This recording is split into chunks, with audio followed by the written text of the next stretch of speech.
Yeah, so Trump brings out a new strategic plan, which basically tells Europe you're on your own. First of all, it starts off by saying Europe is becoming too brown. Basically, it's saying they have a problem with in which their culture, European culture, is being wiped out by immigrants. Sounds a lot like what Trump's going on in America. He's trying to start a fascist movement in Europe. He's saying you guys have too many brown people. Number one, number two, you're curtailing free speech. What he means by them curtailing free speech is that right wing parties aren't allowed to speak freely. So that's kind of like what Elon Musk says here. And then he says you're preoccupied with the war of Russia. Well, you know what? If you want security representation from Russia, you could do it yourself because you're rich and you're capable. So what he's basically said is we're not going to help you with your Russophobic fantasy of Russia trying to attack you and you want to defend it. You can do it on your own.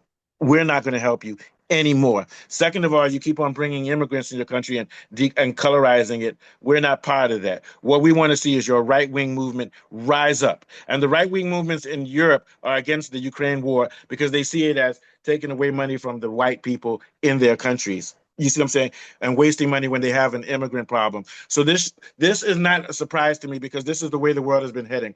The Western Empire is beginning to collapse, and the first time signs of a collapse is when you have fascism. In America, there are troops on the streets.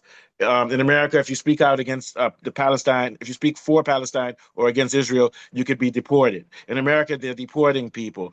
So in Europe, same thing. Europe, the war against Russia has crippled Europe's economy, and the right wing people are mad. So they're going to blame the liberal governments in Europe, which are imperial. So this is a shift away from imperialism for America. And we know that Trump has a close relationship with Putin also. So he's like, let's end this war against Russia. Let it be. Let Ukraine be on its own. Trump has sent a message to Europe, and Europe needs to pay attention to it. The European leaders obviously are not in tune with their citizens because I don't. Trump is right when he says that the citizens of Europe are not interested in a war with Ukraine. What do they gain? A war with Russia. What do they gain from it? Okay, so and the main thing now is that the U.S. has so much debt, $38 trillion debt, that they're ready to stop spending on keeping NATO going because there's really no use for NATO anymore. NATO was of use when the West needed to when they believed they could beat Russia early in the 1940s or 50s or 60s. But they learned the hard way through Vietnam. They learned through what happened with Libya and the mess up how it caused us. It caused the refugee crisis in Europe. And now their greatest loss, they have been whooped by Russia. They've been collectively helping propping up Ukraine, and it has ruined their economies. So NATO is done.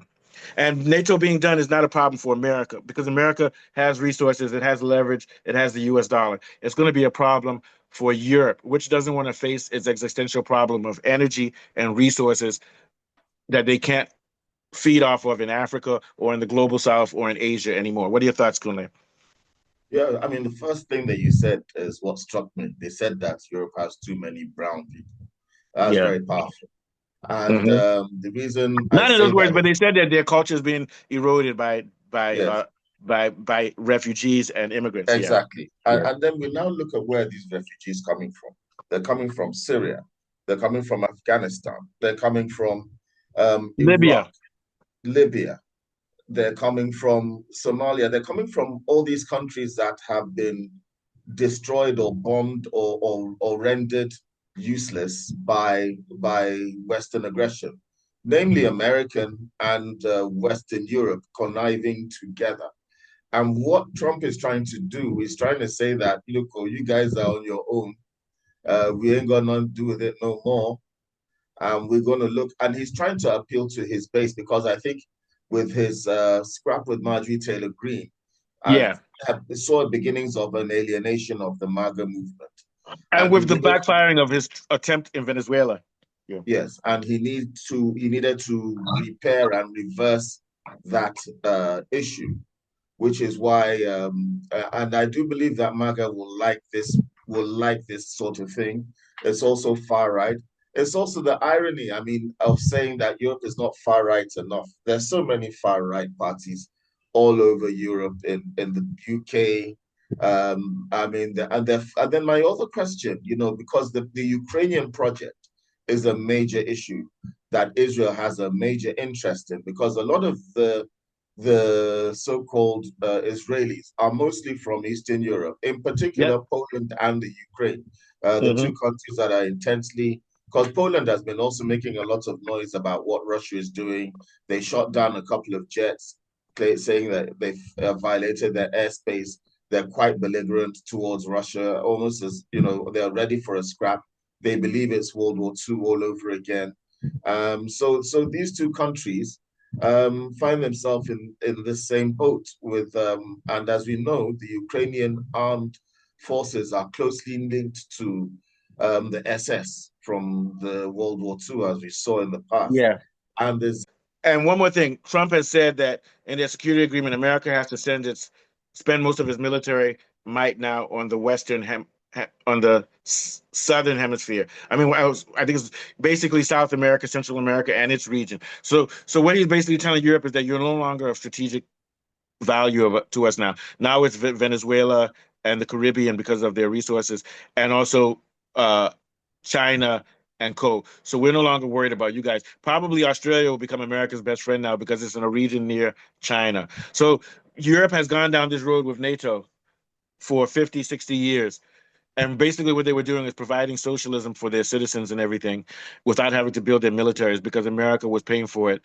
And they have these countries like England and Sweden and Denmark in which people had good healthcare, good education, France, good education. But it was all built upon their bodyguard, America, killing people all over the world, killing millions of people. Now that America saying we're not going to be your muscle anymore. That's what they call it in America. Muscle is the person who helps the drug dealer control his terrain. Europe doesn't have this anymore. And you're going to see in the Sahel nations moving away from them. You're going to see all over the world in South America, no, not South America, but in the Middle East, they won't be enjoying the energy boom there because they won't have America to address their security forces, especially when America leaves Ukraine war and the borderlines have been set. Europe will have nowhere to go to. Then they're going to have to figure out how to address their energy concern and their security. I don't think they should need security because Russia's not going to attack them. But what they really need, security means weapons and money so that they can continue um, controlling resources in Africa. And I think they have the dream of controlling Ukrainian resources, but it's not going to happen. What are your thoughts on that before we head out? Yeah.